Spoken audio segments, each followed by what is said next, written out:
Do you like the idea of money? The thought of having to check your bank account? Do you feel anxiety, fear, etc.?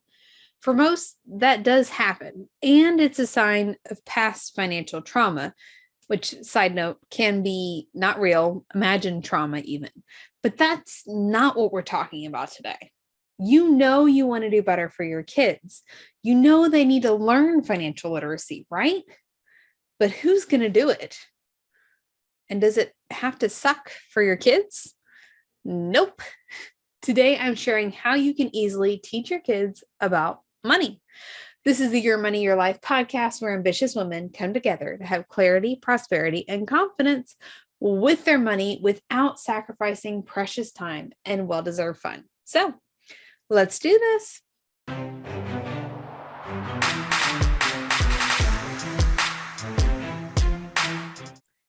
Inside this episode, we're talking all about your kids and money and what we should be teaching our kids about money, all those things.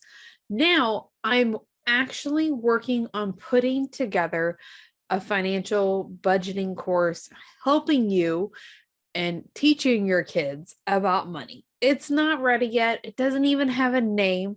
There's going to be different levels based off of, age range. So, we're not teaching the same thing that we're teaching elementary school to high schoolers, etc. But if you want to be one of the first ones to know, you want to know about like pre-sale, discounts, all the information, all you have to do right now is go to aimeecerka.com/kids with an S. There'll be a form there. Fill that out. I'll make sure you stay up to date when that course, that program does become available. You'll be the first to know, get the discounts, all those things. Let's get into the episode. Welcome back to another episode of the Your Money, Your Life podcast. I'm your host, Aimee Cerka. We're talking about how to easily teach your kids about money today. And really, to start off, newsflash, you're already teaching your kids about money. I don't know, that might be like need to add sound effects in there or something, but you're already teaching your kids about money. So let's just be intentional about it. Okay. Let's take charge of your children's education. You might be thinking, okay, Aimee, how the heck do I do that? The easiest thing to do is include them in your life, in your goals, what you're working towards. Your kids can be aware.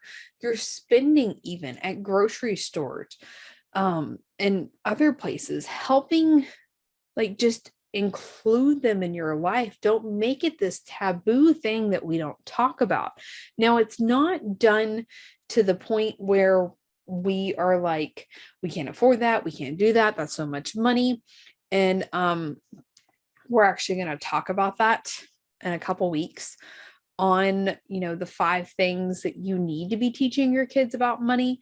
But your relationship with money that you have personally is formed in a large part by about the age of 7. So your parents are a huge influence on you, and you're doing the same for your kids. So even if money is tight, please, let's work on not walking around telling them, we can't afford that, or money doesn't grow on trees.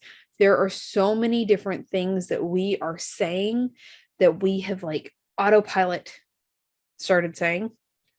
And we need to not say them, because they're harming not only our relationship with money, but they're harming our children's relationship with money as well.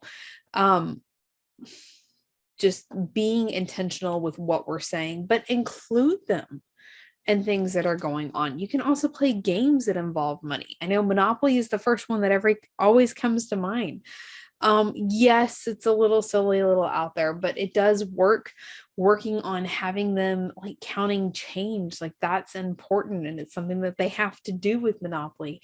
There was another one that we had growing up that I have not found yet for the kids, but it was called Payday. Pretty sure it was called Payday. So like the board was essentially like a 1 month calendar, like first through the 31st. And depending on where you landed on the board, like you had different bills that you had to pay or you got money, etc. That would be another one. Be great to find. If you know of others, I'm working on putting together, like you heard for the sponsorship of the episode, we're working on this. So if you have other games that have been really helpful, influential, that are like really teaching money and the way that works and creating change, I'd love to hear that. Also, like paying your kids for additional services. I get asked often if we do an allowance, and I do not do an allowance for my children. They have responsibilities that they have to take care of. That's part of like living in the household. That's part of their contribution. It's going to be, age specific, I guess, for lack of a better word. I don't feel like that's the one I was looking for, but I'm not having the 4-year-old, vacuum the house.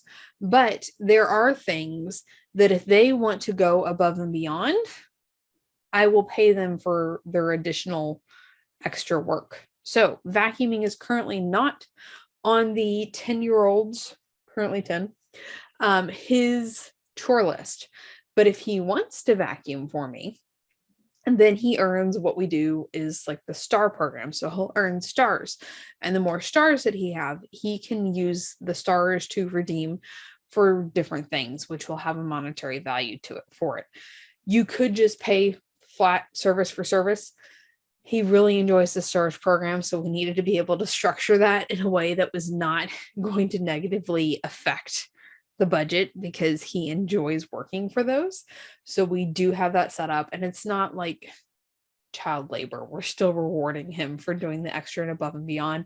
But sometimes like the star program might not necessarily work, but we'll do rewards of other sorts.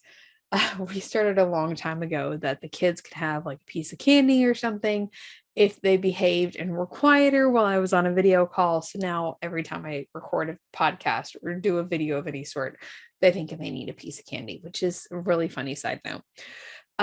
Talking to your kids about a budget, what it means to budget, instead of saying we can't afford that right now, we can tell them like, hey, let's go check the budget. Let's see what the budget says about this.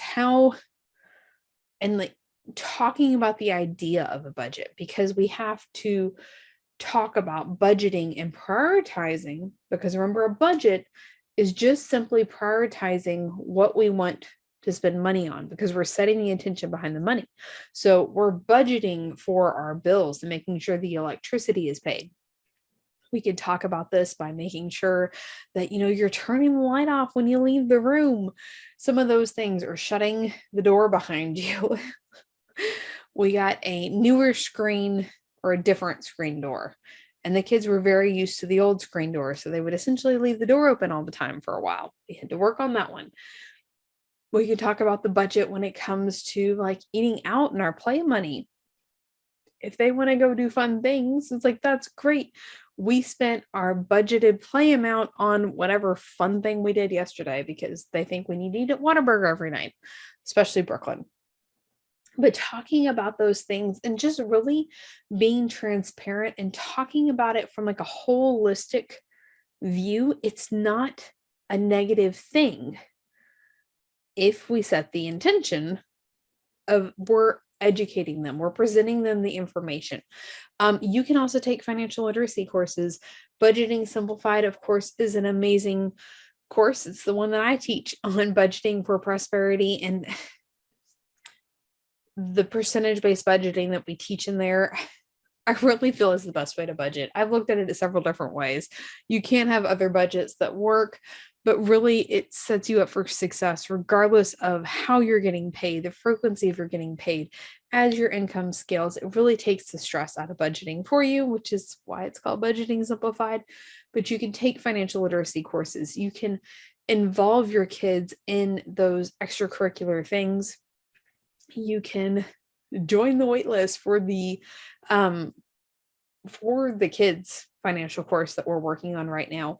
And there's going to be a couple variations of that, the age appropriate levels. Of course, we're not sticking like the elementary level in with the high school. So just check that out. It's something to think about. It's something to do. We're already teaching our kids about money. We're going to be intentional about it. You're going to include them in your life. You're going to play the games. You're going to reward them for doing above and beyond. And in just a couple weeks, make sure you're subscribed to the podcast, because I think in 2 weeks, we're going to be talking about the 5 key areas that your kids really need to know when it comes to money. I know that's going to be super helpful for you today, but your challenge for today, I want to hear what game or saying, what was influential on you as a child as you learned about money. Is there a game that you remember playing? Something that you remember your parents saying all the time? What was that key influence that still stands out for you to this day that you learned as a child? Send me a message on Instagram at Aimee Cerka. I can't wait to hear from you, and we'll see you next week for another episode. Bye for now. Thank you so much for listening to the Your Money, Your Life podcast. Wondering what's next? When you're ready, there are different levels of support that you can use on the path to creating unstoppable finances and your unstoppable life. After all, your finances are unique and your support should be too. Ultimately, we'll create a customized plan to ditch financial struggle for good that works for you, your goals, your priorities, your life. Go to workwithaimee.com to get started with one of our most popular programs, or you can book a Q&A call with me and we'll figure out what your next step should be.